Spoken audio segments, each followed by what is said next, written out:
Hola, buenas noches amigos. Qué bueno que nos acompañan a todos los que están ahí atrás de esta pantalla, nuestros amigos de varias partes de la República Mexicana, de varias partes del mundo. Pues les damos la bienvenida a un programa más de Saque Inicial Deportes que presenta para ustedes un análisis, unos comentarios del Mundial de Brasil en 1950. Brasil, que por cierto, para que ustedes tengan una referencia, el Maracanazo en Brasil. Para ello tenemos el día de hoy la compañía de agradable, como siempre, de nuestra querida compañera y muy ilustre Marina Sánchez Armas desde Tlaxcala. Marina, buenas noches. Hola, muy buenas noches, Víctor, Jorge, Genaro y Juanito. Me da mucho gusto y los invito a todos nuestros amigos que nos están escuchando que nos vean hasta el final porque este programa va a estar con muchísima información. Yo al menos en lo particular estoy muy emocionada de este mundial y ya lo comentaremos en el transcurso del programa. Los brasileños no van a sentir lo mismo, con respeto de nuestros queridos amigos. Jorgito Blanco, el jugador del Potosino, del Atlante y Zacatepec y gran amigo de mucha gente. Jorgito, bienvenido, mi hermano. Muy buenas noches, muchas gracias por estar nuevamente con ustedes, Marina, Juan, Víctor, un saludarte, Genaro, es un gusto y un placer estar con ustedes compartiendo estos momentos. Y bueno, tenemos también aquí nuestro querido amigo desde Toluca, Estado de México, Juanito Enríquez. Bienvenido, Juanito, un abrazo. Gracias, un saludo para todos ustedes y una felicitación a Marina. Esa imagen nuevamente nos lleva a un momento muy especial del túnel del tiempo. Felicidades, Marina. Gracias. La verdad, sí, Mari, híjole. Genaro Bermúdez González, bienvenido, mi hermano. Gracias por estar con nosotros y compartir lo que hemos analizado, hemos visto, hemos leído, nos hemos informado. A nuestros amigos televidentes que están ahí atrás, un programa muy rico, un programa de mucha añoranza, porque escuchar, ver a aquellos jugadores que pues dejaron huella en el deporte, participaron representando a nuestro país, pues es importante. Y de verdad el día de hoy, pues es un programa muy, muy padre, muy bueno. Y para ello, pues tenemos a nuestra querida Mari, vamos a empezar. ¿Cómo se da el mundial en Brasil? Bueno, pues el Mundial de Brasil se da después de un receso, después de la posguerra, en el cual tuvimos la oportunidad de estar en la México, en el partido inaugural con Brasil, aunque perdimos, ¿verdad? Pero realmente es un estadio, el Maracaná, donde albergaba casi a 200,000 jugadores. México le toca jugar un selectivo contra Estados Unidos y Cuba, fíjate, y aquí pues México se la llevó con 8 puntos, ganó los 4 partidos, Estados Unidos llegó nada más 3 puntos y Cuba un punto que fue un empate que tuvo con Estados Unidos. Y realmente este selectivo se hizo en el año de 1949 y entonces pues realmente México participó en este mundial y tenemos muchas cuestiones muy importantes que decirlos porque a final de cuentas hubo unos jugadores muy sorprendentes que a mí en lo particular me llena de gusto porque dentro de la selección que fue estuvo Horacio Casarín.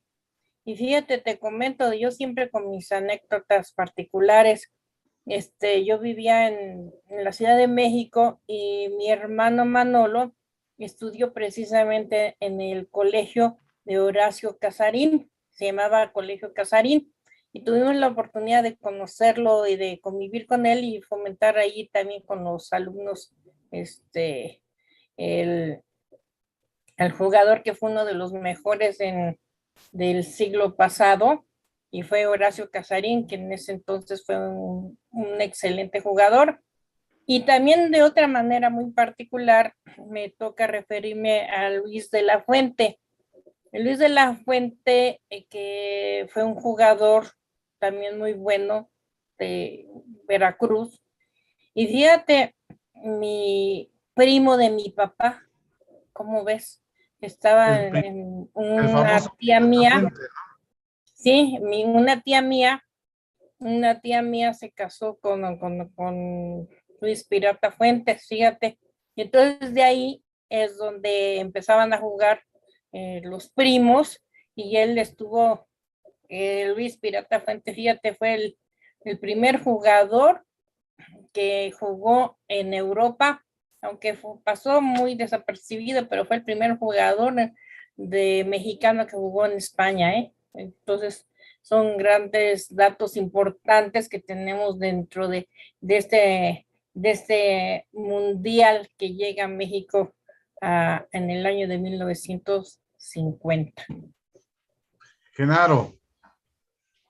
Pues bien, aquí recordando este mundial que pues seguramente para las nuevas generaciones pues no tendrán la información o el conocimiento de tanto jugador que pues faltaría recordar y que pues tratamos nosotros también de dar un poquito de información. Este mundial que pues viene en una situación del país sumamente difícil para un Brasil que significaba muchísimo debido a que venían después de la guerra y el mundial pues tenía pues problemas, ¿no? Para realizarse. Se le otorga a Brasil. Brasil está en un periodo de una dictadura sumamente fuerte con Getúlio Vargas y que termina siendo también pues una esperanza muy, muy importante para la gente. El fútbol en Brasil termina convirtiéndose en parte de la vida de la gente y también es un mundial esperado porque es Brasil, el equipo que tenía la esperanza de llevarse la copa y que también termina pues en una decepción muy grande para la gente que ya lo vamos a platicar. Y este contexto político de este periodo de Getúlio Vargas que había implantado un régimen en base a un golpe de Estado y que poco tiempo después, nada más como información adicional, Getúlio Vargas va a terminar pues muerto. Él se quita la vida después de unas situaciones muy difíciles que vivió en el gobierno. Primero lo quitan, luego regresa y termina siendo una situación muy complicada. Este contexto histórico pues de Brasil con una cantidad de gente que se volcó en los estadios para ver ganar a su representativo y pues como ya veremos, pues no fue así.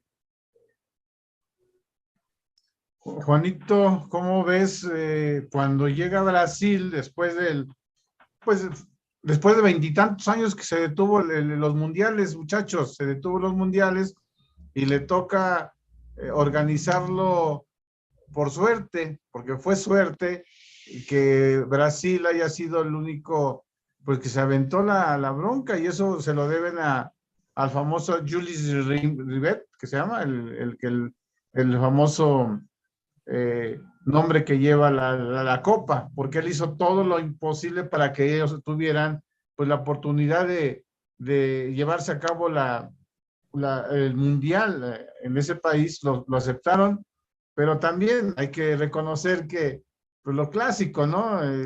Llevan los mundiales con la finalidad de adecuarse a ellos, el sistema. El sistema de competencia es o fue pierdes y te vas, ¿no? Y le tocó a nuestro querido país ser el anfitrión, incluso, bueno, respira el anfitrión y llevarse la inauguración, y pues es ahí donde, pues, truenan nuestros queridos paisanos en la inauguración, una inauguración muy buena, con mucha participación, sí, pero también con muchos problemas políticos. Y afortunadamente el fútbol en ese mes, fue el mes de junio, parte de junio y julio, pues sirvió para medio tranquilizar a la gente, que al final, pues ya sabemos el resultado, un resultado muy desastroso, muy complicado, que a la postre, pues hasta la fecha, se dice que Maracaná, el Maracanazo se le puso porque está en la colonia de Maracaibo se llama la zona, por eso le pusieron así, el Maracanazo. Y bueno, un estadio muy grande, grandísimo, y según las estadísticas, amigos, sí hablan de que el país local, en este caso, de la inauguración, sí rebasaron por mucho la cantidad de 180,000 aficionados. En la final hubo un poco menos porque precisamente por la final no dejaron que se llenara tanto el estadio. Y qué bueno, si no, quién sabe qué hubiese pasado. Y bueno, nos vamos después, Genaro, a la situación de cómo se adecúan el calendario de juegos, pues para que Brasil prácticamente pudiese llevar algo, ¿no, Mari? Veo que dices No, que no, pero a ver, dígame usted por qué. no, mira, aquí este mundial fue sui generis, ¿no? Porque fueron 34 países invitados, pero a final de cuentas nada más jugaron 13 partidos, fíjate, 13 equipos. Aquí en 13. este caso, sí, o sea, y se conformaron 4 equipos y un equipo fue de 4, en el cual estaba Brasil, México, Yugoslavia, Suiza y México, que era el equipo A. Después, en el segundo se fue por 3 equipos, fíjate. Entonces, eso nos da que en ese segundo equipo estaba Inglaterra, España, Chile y Estados Unidos. En el equipo 3, fíjate, era Italia, Suecia y Paraguay. Y en el equipo 4 estaba Uruguay y Bolivia. Si te digas, había 2 de 4, 1 de 3, 1 de 2. Y la característica era de que jugaban todos contra todos y el que quedara en primer lugar se iban así haciendo las semifinales. Esta fue la única vez que se jugó eso y eso bastó para que quedaran los equipos desiguales, ¿no?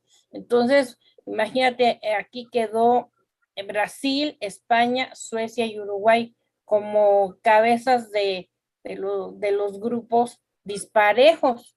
Entonces, imagínate, aquí en México le tocó jugar siempre le ha tocado lo que yo les he dicho en todos casi siempre le toca jugar con los campeones. En esta ocasión, México jugó con Brasil en el partido inaugural, 4-0 quedó. Después jugó con Yugoslavia y quedando 4-1, que es el gol que te decía que anotó Casarín, y con Suiza quedó 2-1.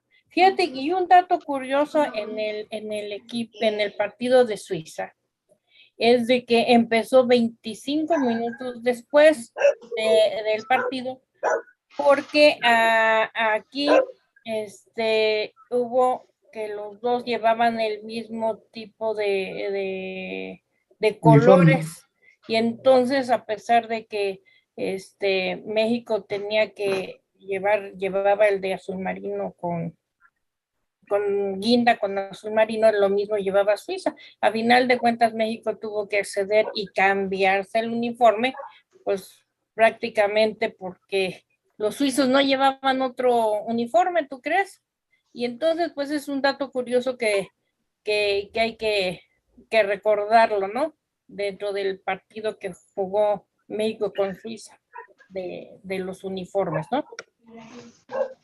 Jorgito, pues realmente la final, se llega a la final, el equipo Uruguay con Brasil, y obviamente el favorito no nada más yo no sé, antes no había pronósticos, pero bueno, pronósticos locales había ahí entre las porras y demás, pero pues las apuestas estaban al 100 por uno, ¿no, Jorgito? Pues sí, mira, fíjate que yo creo que se la pusieron muy fácil a Brasil porque pasaron cosas muy raras tanto en la clasificación de equipos para el Mundial como realmente en el Mundial. Lo que decía Marina, ¿cómo es posible que pongan cuatro grupos distintos, ¿no? Dos con cuatro, uno con tres, otro con dos. Uruguay, fascinado, pues llegó directamente a la final. Brasil, pues ya sabemos que es una potencia del mundo. Y estaban muy confiados, la verdad, ellos entraron muy confiados contra Uruguay, pero yo pienso una situación que pasó antes del partido, que el presidente de Brasil prácticamente les dijo que él ya había hecho lo suyo, que estaba en un estadio de más de 100,000 personas, que para que ellos ya se hicieran la fiesta de campeones. Y ellos, esto para mí fue como que les bajó el ánimo porque pues no era lo mismo jugar sin presión a la presión de lo que les comentó ese presidente. Entonces creo que Brasil entró presionado y luego pues la gente, porque no fueron 100,000, fueron más de 100,000 personas. Y imagínate un estadio atascado de gente, muchísima gente, y estás con tu equipo y es la presión. Y nosotros lo vivimos, presión, había poca gente y jugabas tranquilamente, pero cuando un estadio está lleno, la presión es muy fuerte. Aunque tú piensas que no es, sí es presión. Entonces yo creo que Brasil perdió por la presión que le ejerció el presidente a las palabras que les dijo de que ahora tienen que ganar. Casi les dijo, pues ahí está ya la mesa puesta. Eso Juan, pienso yo. ¿cómo ves? ¿Crees que sí haya influido algo la posición pues, de las autoridades de Brasil y eso pues cargaron mentalmente la mente de los mismos jugadores? Porque incluso con un empate bastaba para que fuera campeón Brasil. Juanito. Sí, este mundial fue muy especial. Quiero felicitar al profesor Genaro por esos datos tan importantes que nos da. Marina, nuevamente, nada más para comentarte que ahí el Cruzeiro de Porto Alegre fue el que facilitó las playeras para ese partido de México. Y un dato más, ahí por primera vez se instituye la Copa Jules Rimet, que antes se llamaba el Trofeo Victoria. Ese es otro de los datos también muy importantes. Encontramos también el escudo de la selección nacional. Hoy tiene un águila, el águila nacional, pero antes el escudo también era muy representativo. Se encuentran en este mundial datos muy importantes. Esos jugadores tan grandes que llegaron a ver y que tuvimos la fortuna de verlos dentro ya en su retiro glorioso. Por ejemplo, el caso de Don Luis, el Pirata Fuente, él desde luego que no fue, y el Dumbo López también no fueron, no asistieron a ese mundial, ya sus razones tendrán. El presidente Miguel Alemán es el que abandera, es uno de los presidentes que dieron un apoyo muy importante a la selección, les da de viáticos $7 para que ellos, aparte de lo que ya llevaban, para que ellos pudieran tener algo más de dinero en ese mundial. Datos y ver a uno de los grandes porteros mexicanos, también la Tota Carvajal, que ahí hace su debut a los 21 años, Toño Roca, perdón, a los 21 años es cuando él empieza a ser seleccionado nacional. Horacio Casarín ya grande, que a los 34 años hace su mundial, es la primera vez que asiste a un mundial. Y detalles, te digo, de ese mundial, las grandes actuaciones de de Carvajal, pese a los resultados que se dieron, pero fue uno de los arqueros destacados en ese tiempo. Veíamos cómo los dedos se los reforzaban, no se utilizaban los guantes todavía en ese balón tan pesado, ellos los utilizaban y los reforzaban con tela adhesiva. Oye, muchos detalles de esos ya no se ven, pero sí vamos a seguir, si seguimos analizando, vamos viendo muchos aspectos muy importantes del fútbol, de ese mundial. Genaro. Sí, pues quizá datos que tendrán que ver con este mundial, que por ejemplo, Luis de la Fuente, que no va por indisciplina, el Dumbo López, que no va porque no se llevaba bien con el entrenador. Entonces es uno de los que no van, porque a pesar de que tenían pues su historia, su gran nombre en el fútbol mexicano, pero pues por situaciones, podríamos decir, ajenas al fútbol, no van al Mundial, que hubiera sido, supongo, muy, muy bueno que el Pirata Fuente hubiera podido ir. Datos también que tienen que ver con las elecciones, ¿no? Que algunas deciden no participar, y que además todo estaba planeado desde antes, y que terminan haciendo grupos dispares, terminan teniendo pues participaciones diferentes. México pues le toca estar con el anfitrión, como ya se comentó, y, y estos jugadores, que se habla también de varios problemas de indisciplina, y en los periódicos de la época se observa, ¿no? Que incluso lo nombran, lo dicen, lo publican en los diarios, y eso a mí pues me llama mucho la atención, el hecho de que se comunicara a la gente los problemas que tuvo esta selección nacional, enfermos, problemas de alcohol, pero que al fin y al cabo terminan siendo pues ya anécdotas actuales, pero que terminan siendo también situaciones que se van repitiendo en muchos casos. Y parecería que hoy en día pues se sigue repitiendo lo que sucedía. Y Octavio Vial, que es en ese momento un entrenador que en teoría tenía todos los laureles para poder estar, pues se encuentra con estas situaciones. Hoy hablamos del Tata Martino como si estuviera castigando al Chicharito. Me pregunto en esa época cómo se habrá comentado lo del Dumbo y lo de Luis de la Fuente. Entonces, me imagino que era igual o más fuerte la crítica, ¿no? Sobre todo con estos jugadores.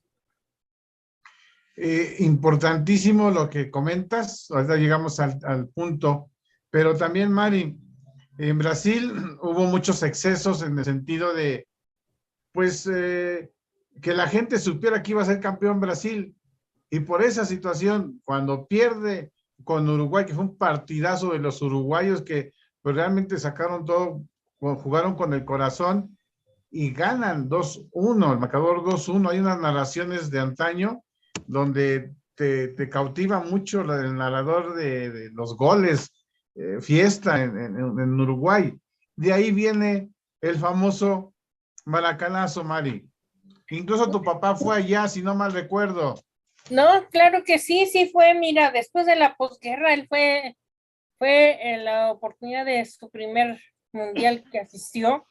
Y fíjate que te quiero comentar una cosa también importante. Este es el primer mundial que la Tota Carvajal va como portero, fíjate.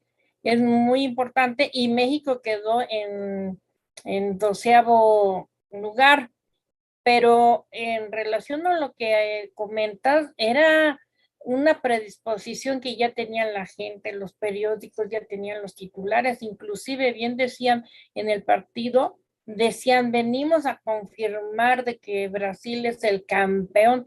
Entonces eso hace el efecto de confianza y de presión de la que hablábamos. Y fíjate, hubo 20 personas que se suicidaron porque no ganó Brasil, aunque Brasil en el momento que ya se sentía todo campeón y cuando ya le da el segundo gol, entonces dice que el Maracaná hay 3 momentos en que se ha quedado callado, cuando fue el Papa, cuando cantó Frank Sinatra y cuando notó el gol Uruguay. Imagínate, son los 3 momentos que todo el mundo ya lo sentía, porque bien tú decías, le faltaba un empate para que Brasil ganara. Y aquí Uruguay tenía que ganar y nadie se esperaba, porque inclusive Uruguay llegó tan predispuesto que le dijeron, sé digno y ve a jugar a la defensiva, trata de que no te goleen, trata de reservarte y ponte a la defensiva. Entonces imagínate esta euforia de sentirse la presionados, y eso quiere decir, es una buena historia de que muchos partidos no se deben de predisponer porque el otro es grande, sino que deben de sacar la casta y a lo que dé el fútbol, porque realmente en el campo es cuando se ve quién realmente es el verdadero futbolista o de los grandes que se confían y lo llegan perdiendo. Pues sí, realmente hay que reconocer que pues Brasil sí se confió con un empate, tenía todo a su favor de poder pasar a ser campeón, incluso su portero, el portero, si no mal recuerdo, Barbosa, su apellido Barbosa, sufrió mucho las consecuencias, porque también lo satanizaron y le echaron la culpa a él, que por culpa de él habían perdido. Y bueno, cuando un jugador lo satanizan, pues prácticamente lo matan en vida, como fue un caso de un colombiano que metió un autogol, que también ahí lo mataron, pero en este caso el portero de Brasil sufrió las consecuencias. Y ya decíamos nosotros, los seleccionados nacionales, que hay que reconocer toda una época, unos íconos del fútbol a través de los años. Estamos ahí, no sé si alcancen a ver en los monitores, compañeros, la foto de la selección nacional.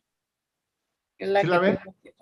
Fíjate, Víctor, que yo tuve la fortuna de tener a Horacio Casarín como entrenador en mis 2 equipos, Zacatepec y Atlante. Fue como, en Atlante estuvo como secretario técnico, pero ya venía de Zacatepec él como director técnico.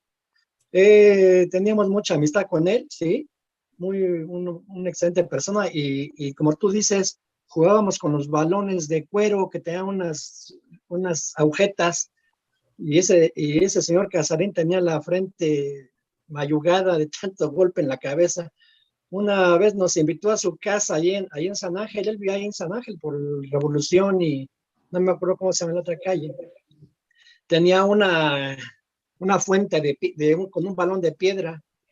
Decíamos que ahí practicaba con el balón de piedra ahí en la fuente. Y sí, platicamos de las experiencias de él, y sí, pues aprendimos algo, la verdad. Imagínate, Genaro, Juanito, si está hoy Juanito, ver a Toño Carvajal, jovencito, ahí lo estamos viendo en su monitor del lado izquierdo, derecho para los que están viendo, y luego sigue, si no mal recuerdo, Felipe Setter, ¿sí, verdad? Sí, sí. Felipe Setter incluso terminó siendo dirigente de la liga, ¿no? Tuvo un puesto importante, poquito. Pues fíjate que no tuve la fortuna de conocer a varios, a la Tota Carvajal, sí lo conocí. Toño Roca también lo tuve de técnico también. Estuvo en el Atlante como técnico. Y Horacio Casarín, bueno, pues fue la fortuna de conocerlos a ellos, pero a los demás no. Realmente es una experiencia y una fortuna de haber estado junto a esas figuras, ¿no? De ese año. Pero pues se queda con el tiempo, se queda eso, ¿no? Se me queda, viendo que un equipo como la selección mexicana siempre sale a defender a la patria, ¿no? Y es, por ejemplo, lo que tú comentabas hace rato de que se desnochaban, bueno, no tú, sino que se desnochaban con el alcohol y con eso. Pues yo creo que todos los seres humanos, ¿no? Nos vamos y a ver una copita, pues nada más y ya. Y ellos cometieron el error de irse no una, sino varias veces. Y eso sí me lo platicaban y sí, pues es muy difícil. Es muy difícil trabajar así. Ahora, las participaciones de México pues, siempre han sido las mismas. Nunca hemos pasado del sexto lugar, no es el alcohol ni es nada de eso. Es el equipo mexicano que esperamos que llegue cuando menos a la mitad de un torneo mundial y las dos veces que nos han hecho felices consiguiendo el sexto lugar. Fue en el 70 y en el 86. Y creo que han puesto todo su esfuerzo, pues sí, pero no nos alcanza. No nos alcanza esas actuaciones, ¿no? Que tenemos que mejorar algún día, algún día. Pues sí, imagínate, Genaro, me supongo que te platicó tu papá de ver a un Mario Pérez, el papá del Pichojos Pérez, que jugó en el América, Genarín.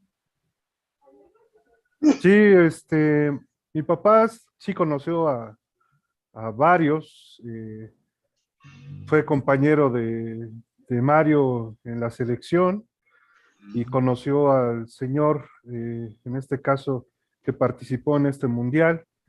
Y pues él tenía pues muy buena relación con ellos. Ya como gente de fútbol o exjugadores, pues también tenían buena relación. Y, y pues también a varios de los que fueron a este mundial, bueno, recuerdo una vez, ¿no? Que estando aquí en México, mi papá pues saludó muy bien, por ejemplo, a Carvajal, ¿no? A la Tota, y platicaron muy bien ahí en el Azteca. Y en esa época, pues yo muy niño, pues nada más me lo presentó, yo le di la mano, y pues para mí era un señor ya grande, ¿no? No lo tenía en cuenta, pero pues era la gran Tota Carvajal, el gran portero de México en ese momento. Todavía no aparecía ni Campos, ni Ochoa, ni nadie de esos, ¿no? Y hoy en día, Además, pues sí los ve uno, Señorón. y además, exactamente, ¿no, señorones? Y pues sobre todo verlos hoy a la distancia, pues sí, por lo menos uno se queda admirado. Por ejemplo, Horacio Casarín, que es quizá uno de los grandes ídolos todavía al día de hoy, ¿no? Que trascendió tanto. Y por ejemplo, encontrando, ¿no? Los datos, por ejemplo, Borbolla, que se fue al Real Madrid es correcto. y que no trascendió mucho, pero que regresa a México, pero bueno, era un jugador importante en esa época. Y Mari, perdón, nada más para terminar, perdón, algo que me gustaría comentar es que las fotos, los filmes, pues son pocos en esa época, ¿no? No hay demasiado donde se pueda uno, pues, revisar o encontrar, pero algunas fotos, algunos videos, por lo menos para darnos una idea de esa época. además, muy, muy bonita. Te estamos dejando correr las imágenes porque queremos compartirlos con la gente, porque efectivamente fue una investigación profunda. Tuvimos que buscar antecedentes para no darles información falsa a la gente, a las generaciones nuevas. Mari, tú viviste muy cerca, bueno, a través de tu papá, don Manolo Sánchez Armas, un gran hombre, en paz descanse, pues estuvo en muchos mundiales y en este mundial yo creo que también o vio cerca la situación de la selección mexicana cuando se iban a la lonchería que estaba a un lado del Maracaná, a echarse sus cervecitas.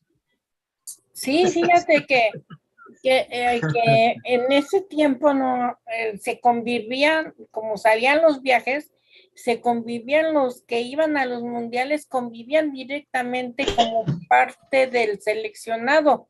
Se volvió partícipe y convivía con los jugadores, porque no era así como ahora que van especiales, sino que iban pocos mexicanos y llegaban a ser parte de la porra y parte del equipo que llegaba y los apoyaba. Así llegó, te digo que veíamos en el programa pasado de los grandes entrenadores, y de ahí fue que también mi papá se convirtió en un entrenador, y conjuntamente con ellos, ¿no?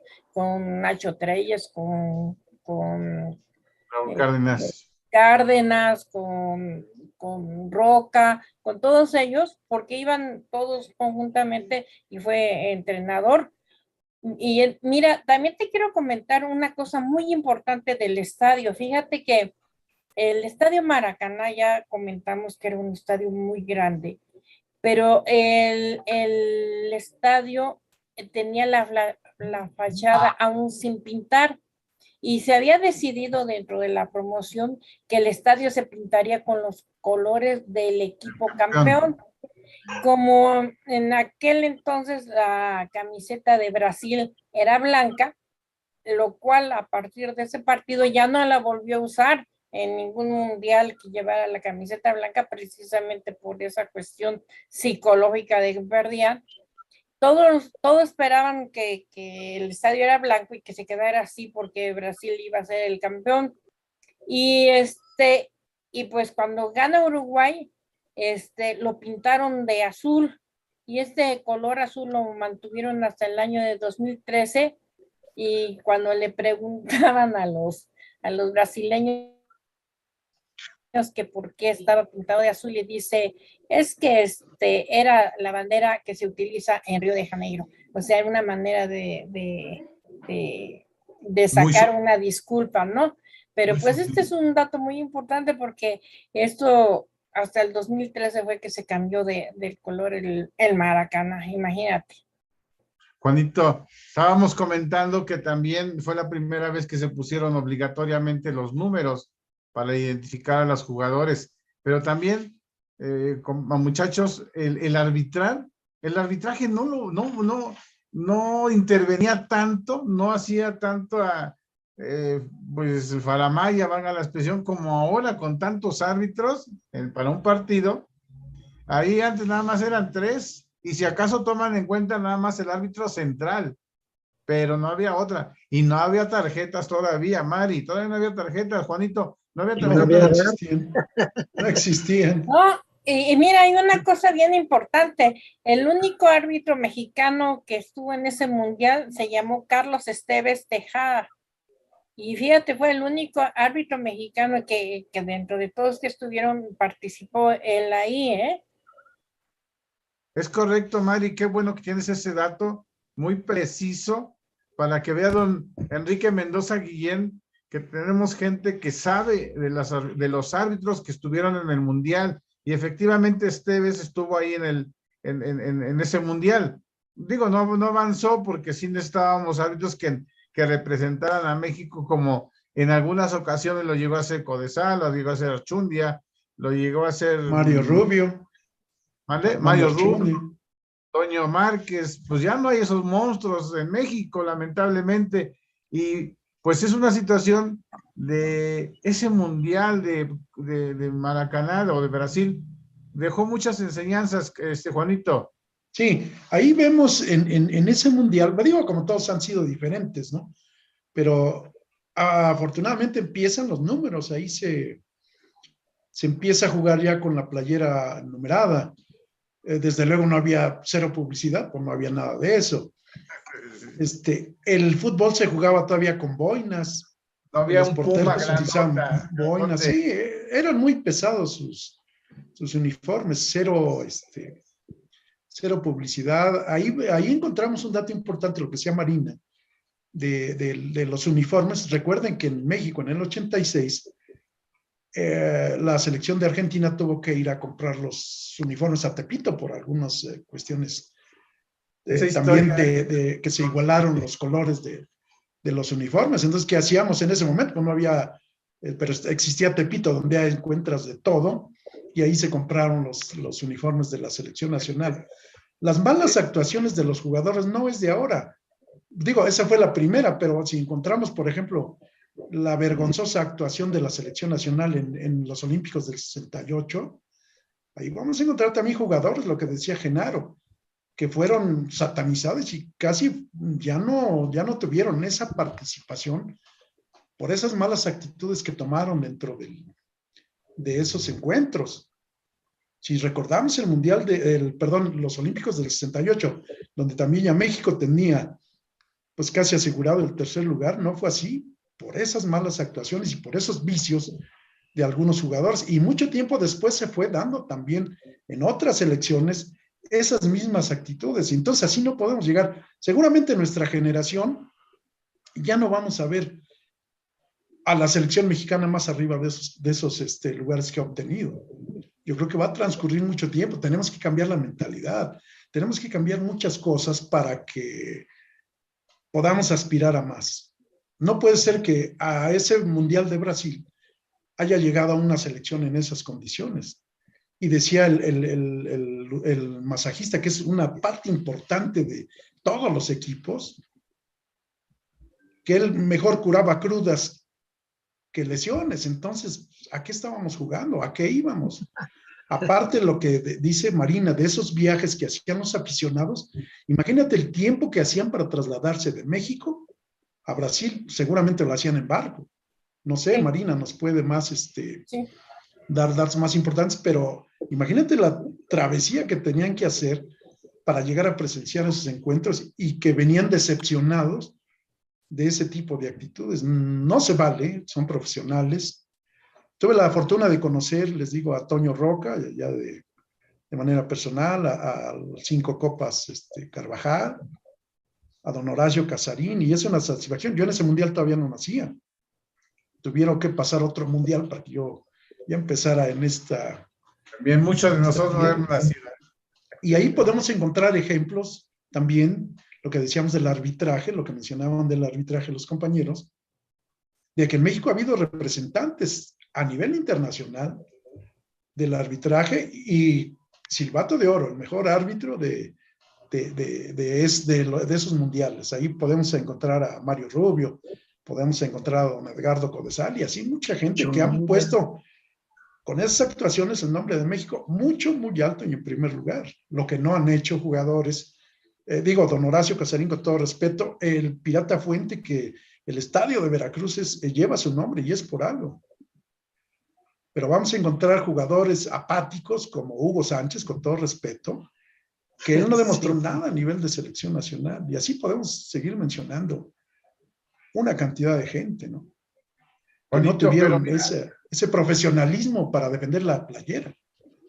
Sí, lo que decía Jorgito, al final de cuentas, pues los jugadores luego tienen sus ratos libres y algunos exageran, no tienen la disciplina o no había la disciplina que en la actualidad creo que debe existir, pero ya vimos que no. Jorgito, él jugó muchas veces a fútbol a nivel profesional y también los profesionales van y se echan su cervecita, yo le llamo, y los árbitros también se toman su cervecita. Nada más que en un mundial, pues lo hicieron, hubo castigados, Jorgito, me acuerdo, no quiero decir el nombre, con respeto, también no se vale dar nombres de que se portaron mal. Hubo 2 jugadores que lo regresaron también, ya estando ahí en Brasil, lo regresaron por las crudas, Jorge. Pues fíjate que, como te decía hace ratito, son seres humanos. Ahora, realmente lo que nos ha pasado como selección nacional, en donde hemos tenido atrasos, porque la verdad yo no veo cuándo vayamos a salir hacia adelante, cuándo lleguemos a pasar ese 6º lugar, pero no creo que sea por tanto por el alcohol. Alguna vez yo te comenté hace poco, yo hice un análisis de lo que sucedía. Creo que el comercio o la comercialización del fútbol le ha hecho mucho daño al jugador mexicano. No sé, pero creo que el ganar en dólares allá en Europa o en moneda europea, a venir a jugar a México a defender a tu patria, pues no, mejor me quedo allá. Si vengo acá a México, pues realmente me cuido las rodillas, me cuido mis tobillos, porque pues allá está lo económico y aquí realmente no sueltan eso. Entonces, muchos lo vemos por el lado del alcohol, pero yo creo que el alcohol no es eso, es otras situaciones económicas, a eso me refiero, que no defienden no defienden al equipo mexicano ni su bandera, defienden el billete. Esa es la verdad. Es lo que te puedo yo comentar. Genaro, yo creo que a lo mejor cometieron esos detalles, pero pues, son tan simples que en la actualidad pues, no pasa nada, ¿no crees? Pero habla la gente, la historia, los relatos, los testigos, hablan de una educación que no tiene el mexicano. La educación del mexicano es muy particular. ¿Y por qué lo digo? O podría comentarlo como una educación que se va aprendiendo cada generación, porque se caen en los mismos errores. Parecería que no hay una estructura que les explique. Por ejemplo, voy a poner un ejemplo muy sencillo.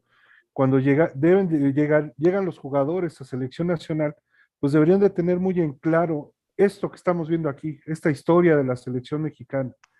Cuando llegas a un equipo debería haber una inducción para que el jugador sepa en qué equipo está y con quiénes está jugando y a quién representa, porque resulta que vemos jugadores del 50 que fueron a un mundial, que tuvieron problemas de disciplina, pero como bien lo decía Juan, se va repitiendo la historia en otros momentos. Y a lo mejor sí se conoce la gente del fútbol, pero pues no se repasan estos datos, no se repasan estos problemas, solamente si los tienen, como dice Jorge, de entrenador o de amigo, o te lo presentan en algún lugar y lo platicas de cierta manera. Faltaría que los jugadores tuvieran una cultura de fútbol, una cultura que les informara del fútbol en las épocas pasadas, que alguien como Casarín, que hubiera podido dejar un testimonio más claro, que en su momento los que fueron al 78, que dejaran un testimonio más claro. Sin embargo, los códigos son tan fuertes que no se comentan, incluso con ellos. Yo comentaba alguna vez que mi papá pues no comentaba nada de lo que había pasado en Haití en el premundial y tenían como estos códigos, solamente en pequeñas pláticas decían algo, pero no lo comentaban bien, qué fue lo que pasó. Y a veces les costaba regresar a la selección nacional a ciertos jugadores. Y hoy estamos viendo lo mismo, indisciplinas que terminan dejando al Chicharito fuera, que a gente como Carlos Vela los tienen fuera, siendo que deberían ser jugadores, que deberían de estar ahorita representando a México, teniendo muy en claro lo que deben de hacer.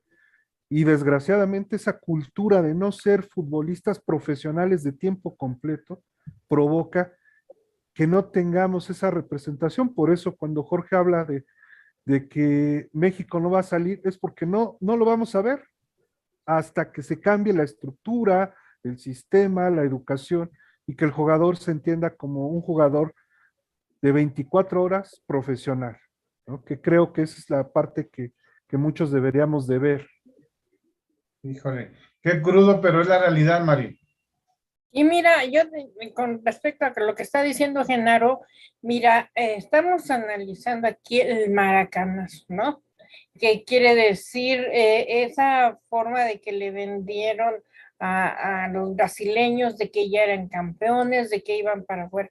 Y ahorita tenemos esa misma situación, pero a través de las televisoras y a través de los patrocinadores, de que estamos esperando ilusoriamente de que llevamos a la mejor selección y que ahora sí vamos a ganar.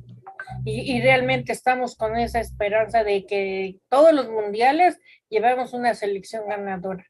Y precisamente no estamos llevando a unos, en lo que hablábamos en el mundial que estaba en Italia, aquellos que iban a representar a su patria y defender a su patria, porque de ahí era donde venían realmente a poner a su país a los ojos del mundo.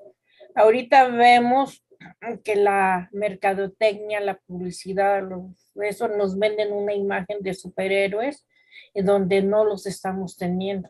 Y nada más nos damos cuenta para ser simples, no tenemos unos buenos delanteros que nos ofrezcan esa ilusión y que realmente vamos a ir ahora a Qatar esperando un maracanazo, porque si en el año de 1950 quedamos en 12º lugar, vamos a ser optimistas y a lo mejor llegamos también al 12º lugar, nada más que ahorita van 36 y ahí fueron 13. No, lo feo que nos puede pasar, muchachos, Juanito, Jorgito, es de que lleguemos y no ganemos un partido, ¿eh? Así. Eso no lo hemos previsto, lo acaba de decir Mari, que en las condiciones como está la selección mexicana, yo no veo posibilidades de verdad. Igual, a lo mejor igualmente, ¿no? no nos hagamos sueños, son sueños. Ahí Marina habla nuevamente de un detalle muy importante, la publicidad. Si recordamos ese mundial y regresando a Hugo Sánchez, que lo patrocinaba una marca de chocolate cuando le tocaba tirar el penal. Sí. Y se quedaban puntos suspensivos. ¿Y qué pasó? Que cuando realmente le tocó tirar el penal, falló. Entonces, la publicidad es otra cosa, ha cambiado mucho, mucho, mucho, todo lo que es el fútbol, el deporte. Recuerden también que un seleccionado nacional estuvo convocado, Carlos Vela, y lo convocaban y decían no, y no venía, y no había alguien que le dijera que tenía que venir. Y otro de los seleccionados en otro tiempo decía, no, pero es que mis zapatos son de esta marca y es la que me patrocina. Sí, pero no puedes jugar, pues no juego. O juego con estos zapatos que me están patrocinando, o no juego. Y entonces dices, bueno, pues ¿de qué se trata? No vas a representar lo que tú dices a tu país. Y que, por ejemplo, en Italia les dijeron en ese mundial, ganar o morir. Sí, allá recordemos que venían de un conflicto mundial muy fuerte, lo que estamos hablando de los años 35 a los 10 años, una década, pues realmente muy difícil. No era fútbol, era jugarse la vida, como ustedes dicen. Y nada de que mis zapatos están rotos, no, muchos de ustedes, Jorge incluso llegó a jugar con zapatos desgastados porque le pegaba con la punta. Sí. La verdad, sí, mis inicios. Sí, es cierto. Y dices, bueno, yo sí supe lo que es ser futbolista profesional las 24 horas y dejé una huella imborrable. Estos hombres que fueron a jugar por parte de la selección mexicana, a lo mejor, fíjense, en la cancha fallaron incluso fuera de la cancha por los alcoholes y demás, pero déjenme decirles que la gran mayoría de esos hombres a través de los años fueron algunos ejemplos buenos, la verdad. Setter, fueron Roca, ídolos. Sí, además fueron Horacio se convirtió en ídolo. Es correcto, entonces a lo mejor se equivocaron en el momento en Brasil, hicieron lo que ustedes quisieran, pero después ya maduritos ayudaron mucho, el mismo Tota Carvajal, llevarse 5 mundiales no cualquiera lo hace. Otro ídolo. Además se convirtió en ídolo. Entonces yo creo que la enseñanza que les dejó también a nuestros compañeros mexicanos, pues fue el haber hecho ridículo a Brasil. ¿Qué le dejó la enseñanza a los brasileños? Pues no confiarse, ¿sí? Y bueno, tantas cosas tan... Sí, adelante. Usar otro color de ropa, ¿no? Que eso, aunque pareciera algo de risa, pero en el fútbol hay muchas cábalas en todos lados y el quitarse la playera y ponerse otro color y utilizar para el futuro una proyección diferente, pues también ayuda para el imaginario colectivo, ¿no? También el blanco, pues, ¿quién le puede decir que no a una playera blanca de Brasil? Pues ellos, ¿no? Después de esta malaria que tuvieron.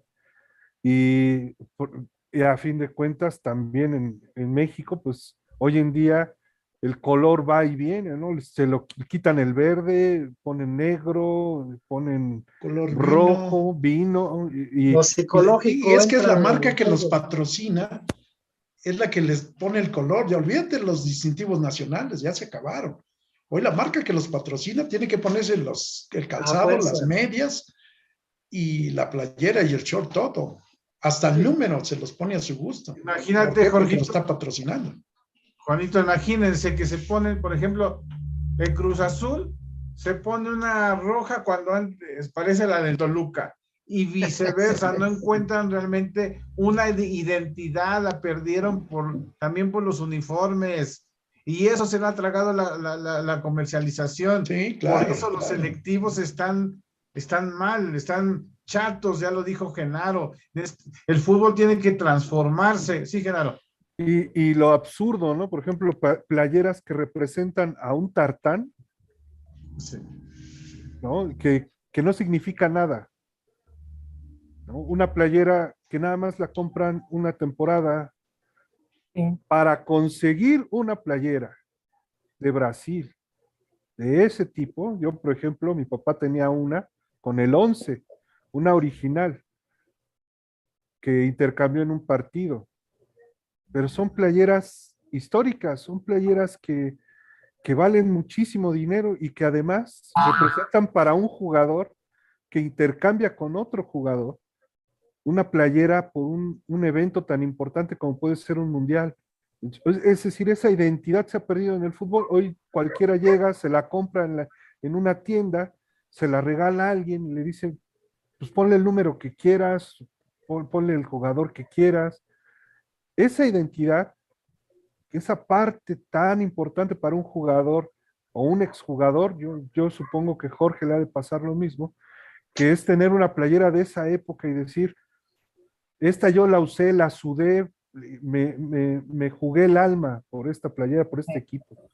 Así como Casarín, como un ídolo, como la Tota, pues a fin de cuentas termina siendo una identidad para la gente, pero para ellos también.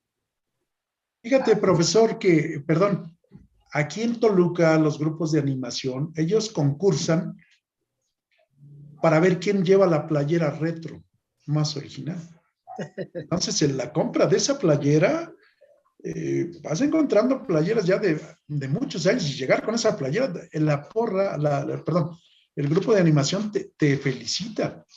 Es un concurso y ya es algo que no se ve dentro de la cancha, pero en la tribuna, y ya lo habíamos comentado en otros programas, en la tribuna se ven muchas, muchas cosas.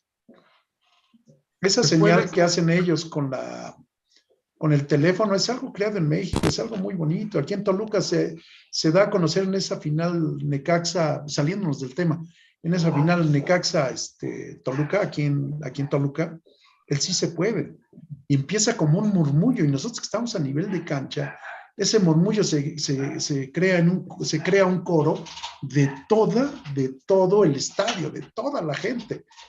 Y lo que decían los compañeros hace rato, lo que se siente, Jorgito lo dijo, lo que se siente es estar con esa cantidad de gente que te está animando.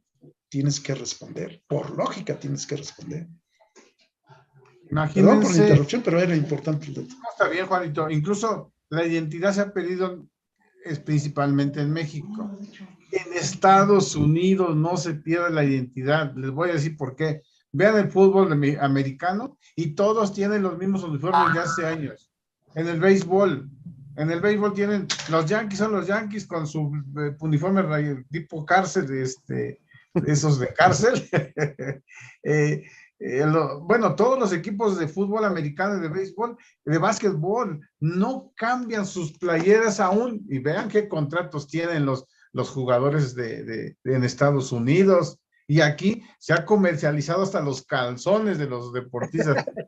Está muy mal esta situación. Bueno, nosotros estábamos hablando del Mundial de Brasil y estamos hablando, obviamente, de lo que repercute toda esa mezcolanza que se dio en 1950 y ahora, decía el profe Genaro, estamos en las mismas condiciones. Lo comentó Jorgito y efectivamente estamos en las mismas condiciones. Amigos, pues vamos a un último comentario. Mari.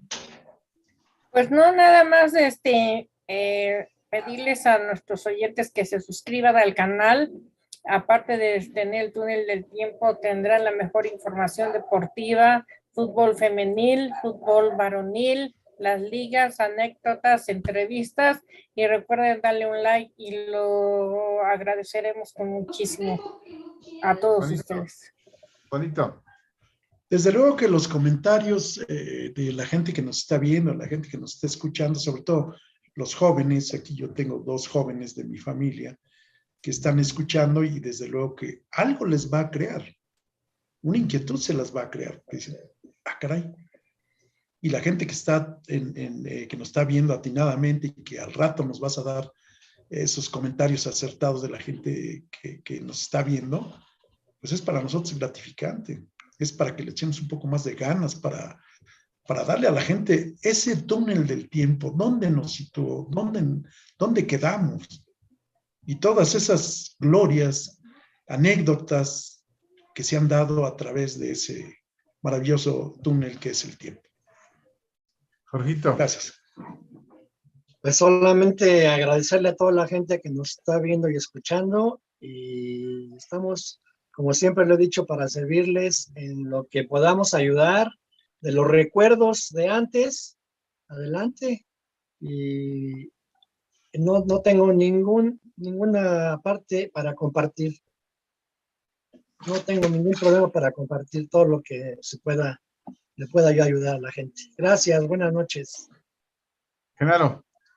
Pues igualmente, muchas gracias por la oportunidad de estar con ustedes, compañeros.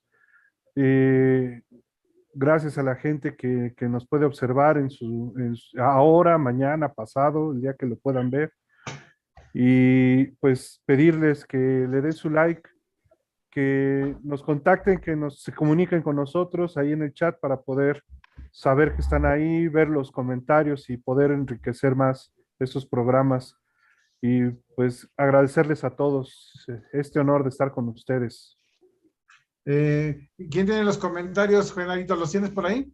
Sí, bueno, Isabel, buenas noches, nos dice buenas noches amigos, un abrazo. Verónica Flores dice buenas noches y saludos para todos desde Zacatepec, Morelos. Eso, doña Vero. Cuídese mucho, doña Vero. Carlos Cos nos manda a saludar a todos. Carlitos. Que bueno, son los que alcanzo a ver aquí en el chat. Bueno, pues ahí está, amigos. Como decía Mari, este canal es suyo. Aquí seguiremos llevando historias tan bonitas, enriquecedoras, pero además, ojalá y les sirva a los jóvenes, a las nuevas generaciones, este túnel del tiempo. Muy bonito, de verdad. Yo los invito. Nos pasamos un rato increíble platicando. Y no porque estemos viejos, estamos hablando, yo tengo 40, Genaro tiene 30, Mari 32, Jorgito 42, Juanito. Gracias. 50. No estamos tan viejos, entonces traemos todo lo que son los mundiales para que ustedes también estén al pendiente de la historia. Si no conocemos la historia, nos volvemos a equivocar en muchas cosas. Amigos, regálenos su palomita, su link ahí donde dice suscribirse, suscríbase, ayúdenos a que este canal siga creciendo. Y nosotros pues, estamos en comunicación todos, amigos. Nos vemos mañana en la previa del fútbol femenil. Está bueno porque también las mujeres ya hablamos de las televisoras y ahora las mujeres van a pagar los platos rotos porque les van a quitar los canales de transmisión gratuitos. Bueno, ni gratuitos. Van a pasar a otra plataforma. Amigos, gracias. Genaro, muchas gracias. Buenas noches. Marina, gracias. Jorgito, ¿cómo van los Pumas? No sé, pues realmente estoy más metido aquí. Genaro, ¿cómo van los Genaro. Pumas?